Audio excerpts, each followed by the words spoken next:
일단 좀 자세한 얘기를 들어봐야 될 것 같은데 여행지에 결정적으로 다투게 된 얘기를 한번 들어보고 싶어요. 처음에 가는데 저한테 캐리어가 3개가 들리게 되더라고요.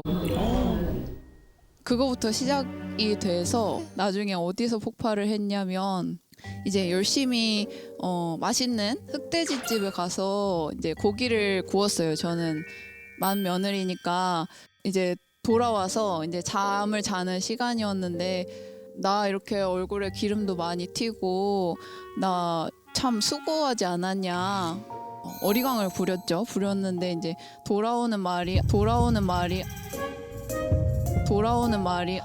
네 얼굴에만 튀었냐 이렇게 얘기가 나오니까 이제 저도 이성의 끈을 놔버린 거죠. 얘 소리가 미쳤나? 미친 거 아니야? 예, 그렇게 돼서 이제 서로 서운한 게 다 나오면 옆방에 시어머니, 시아버지 주무시는데 이제 아이고. 속삭이면서 막 싸우게 되는 거죠. 아, 속삭이면서? 네. 네 얼굴에만 떴냐? 그렇게 해서 이제 그 이후로 이제 시댁 일이나 저희 친정 일이 이렇게 나오면 서로 이렇게 긴장을 하거든요. 근데 그때 남편분 얘기를 들었을 때는 아버님이 그때 좀 많이 아프시고 한 상황이라 좀 예민했었던 것 같아요. 네. 네, 아버님이 아프다라는 말은 했는데 이제 사학이라는 것도 1, 2주 전에 알았어요. 그래서 얘기를 하게 되면 또 이렇게 분위기도 또 너무 무거워질 것 같아서 네. 얘기를 못 하고 갔는데 제 생각에는 이게 아빠랑 가족 같이 여행 갈 수 있는 게 마지막인 것 같다는 느낌이 들었어요. 그래서 갔는데 이제 갈 때부터 하필 이제 그 가기 며칠 전에 재수 씨가 다리가 부러졌어요. 그래서 기부스를 하고 이제 재수 씨도 이제 힘들게 오는 거예요. 또 엄마 아빠 또 챙겨야 되고 엄마 아빠 챙기러 가고 저는 그 또 조카애를 또 챙기고 하다 보니까 이 캐리어가 한 2개인가 3개를 이제 이 친구가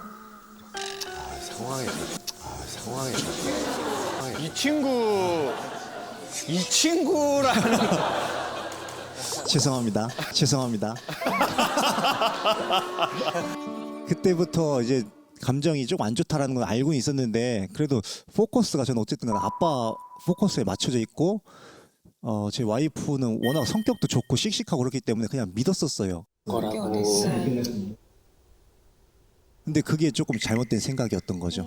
그리고 나서 저녁에 이제 불멍을 하고 싶다고 와이프가 며칠 전부터 계속 얘기를 했었어요. 그래서 이게 불멍을 직접 피우시고 기다리고 계시는 거예요. 엄마 아빠는. 근데 이제 며느리들이 이제 안 나와요. 갑자기 이제 힘들고 뭐 기름도 튀고 그래서 샤워를 하고 있는 거예요. 엄마 아빠는 기다리고 있는데 밤에. 그런 상황 자체가 저는 굉장히 또 고통스러웠는데 그래서 와이프가 나왔어요. 나와서 얘기를 하고 이런 일이 이렇게 힘들었었다 하는 저도 이미 기분이 좀 상해 있었기 때문에 평소 같았으면 그냥 공감을 해줬을 텐데 뭐라고 하셨어요? 예? 뭐라고 하셨어요 그때? 네 얼굴에만 네 얼굴에만? 네 얼굴에만 그다음 뭐예요? 튀었냐?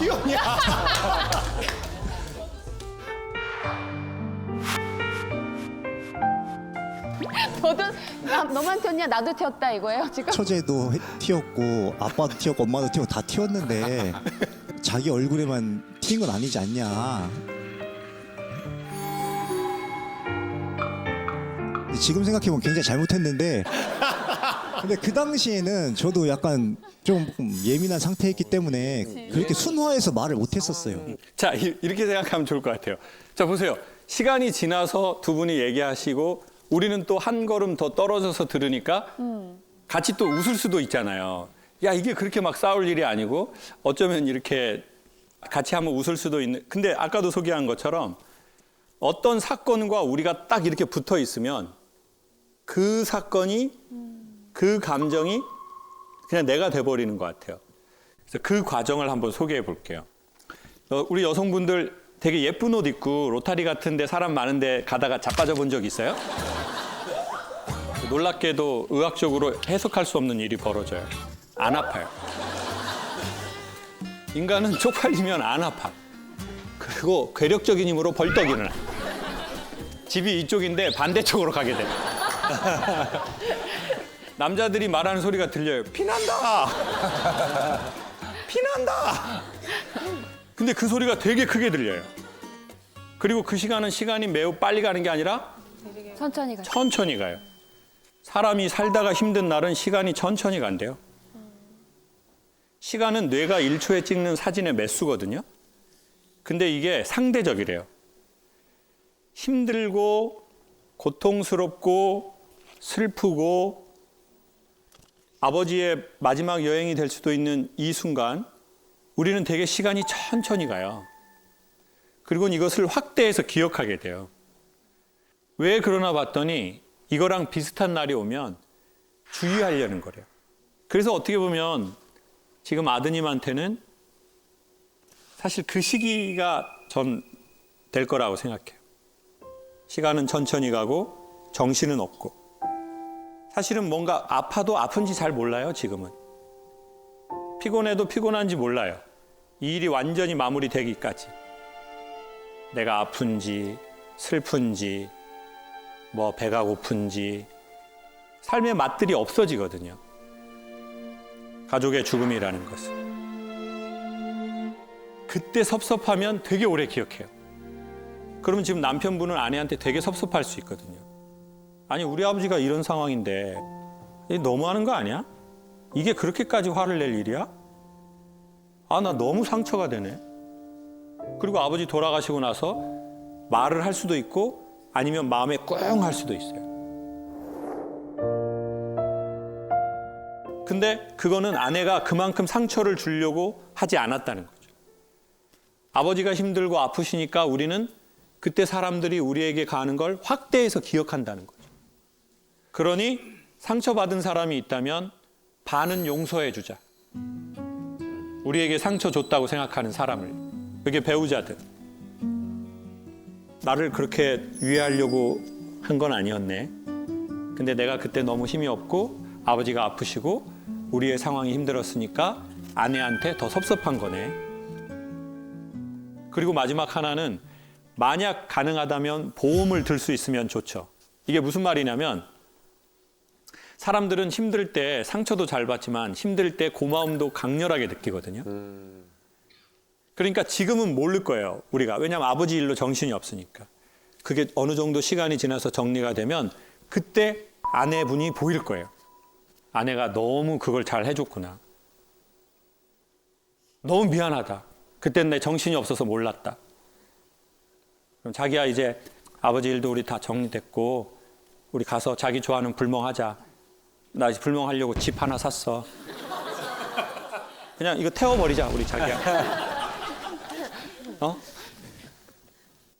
근데 희한한 거는요.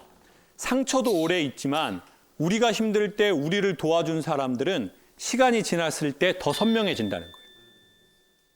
시간이 지나면 다 희미해지잖아요. 근데 시간이 지나면서 선명해지는 일들이 있어요. 여러분에게도 있으실 거예요. 그리고 특별히 남자는 자기 능력 없을 때 자기 믿어준 여성을 죽을 때까지 기억한대요. 아무리 사랑한다고 생각하고 우리는 사랑하는 감정이 있었다 하더라도 우리 아버지가 사기예요. 그럼 아들은 그걸 생각 안 할 수가 없잖아요. 아, 이게 정말 가족들끼리 다 하는 마지막 여행이 될 수밖에 없다. 불안을 이기려고 하지 말고 그 불안으로 같이 들어가 보자. 제가 보기에 그게 사랑인 것 같거든요. 왜냐하면 불안하지 않은 사람이 어디 있겠어요. 맞아요. 신께서 내일을 약속한 자는 아무도 없다고 그랬습니다. 사람은 한숨 쉬고 한숨 뱉고 삽니다. 근데 우리에게 무슨 뭐 대단히 뭐 우리의 안정적 미래에 대해서 논하는 게 뭐가 이렇게 큰 의미가 있겠어요. 나는 그 불안 중에서도 너하고 함께 하고 싶다.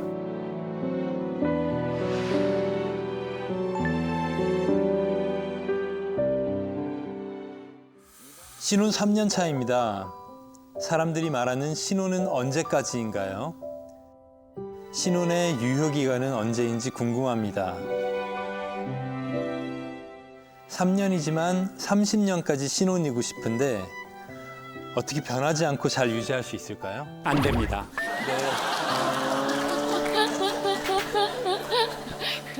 이미 끝났습니다.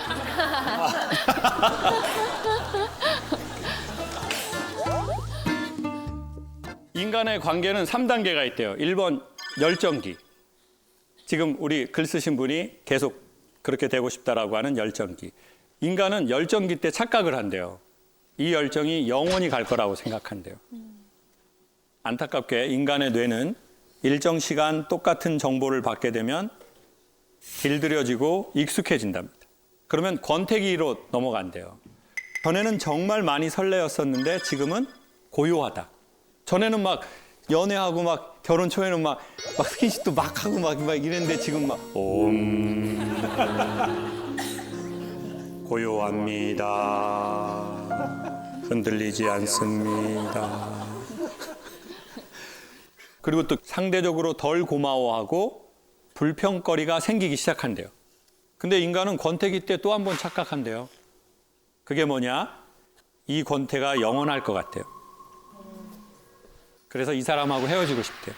그렇지만 여러분, 희망을 가져야 할 이유는 권태도 영원하진 않답니다.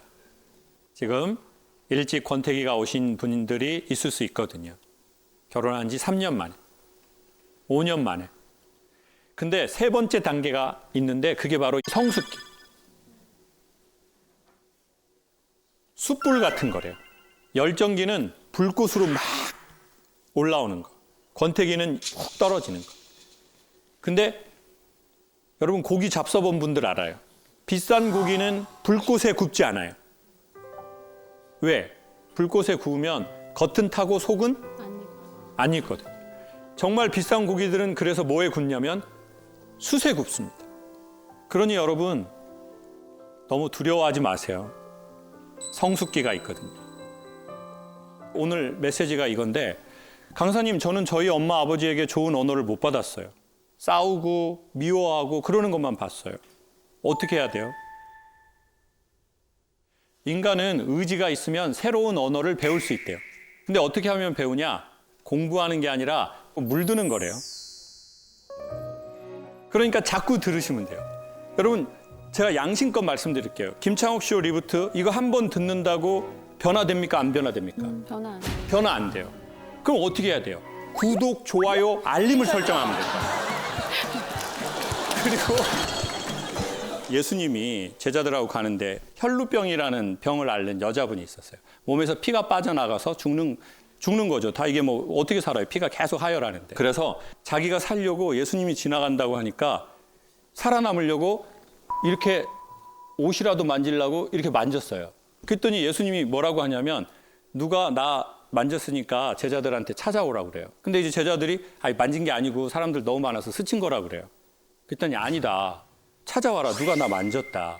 알아보니까 이 여자가 난 백도 없고 줄도 없어요. 백이 있었으면 제자한테 소개해달라고 했겠죠. 근데 나 줄도 없고 돈도 없고 아프고 저 사람이 뭐 사람 고쳐준다니까 그냥 자기 애원하는 마음으로 예수님을 어떻게 한 거예요? 구독한 거야.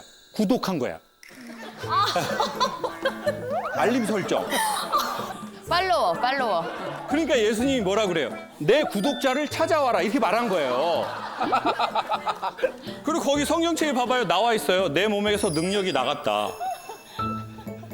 인스타그램하고 유튜브의 원리가 똑같아요. 제 인스타그램에 주로 메인창에 뭐가 있냐면 뭐 오토바이, 자동차, 캠핑, 뭐 낚시 막 이런 거 있다고요, 남자들. 근데 제가 디스크 수술을 받았어요. 그래가지고 재활 치료를 해야 된대요.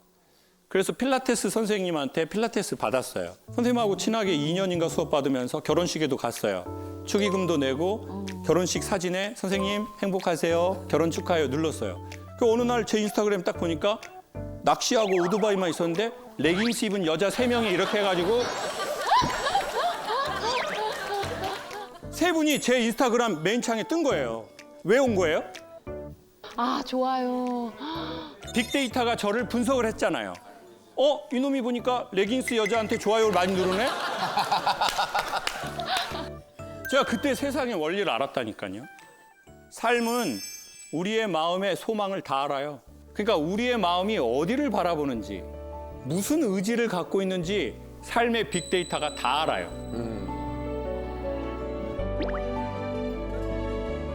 그리고 그 유사한 거, 자기가 구독한 거를 계속 우리 앞으로 보내요. 여러분 봐보세요. 김창욱 쇼 리부트. 근데 여러분 어떻게 정보를 알았겠냐고요. 텔레비 딱 보다가도 사람들 안 보여요. 그 모집하는 게. 사람은 다 자기 안에 있는 게 눈으로 보이기 시작해요. 그러니까 자기의 소망이나 자기의 의지가 있으면 삶의 빅데이터는 자꾸 우리에게 그것과 그거의 유사한 버전들을 보내요. 그러면 자꾸 만나다 보면 물드는 거예요. 그러니 여러분 뭔가 좋으시면 구독하시고 그리고 또 알람도 설정하시고 그렇게 해보시면 좋겠습니다.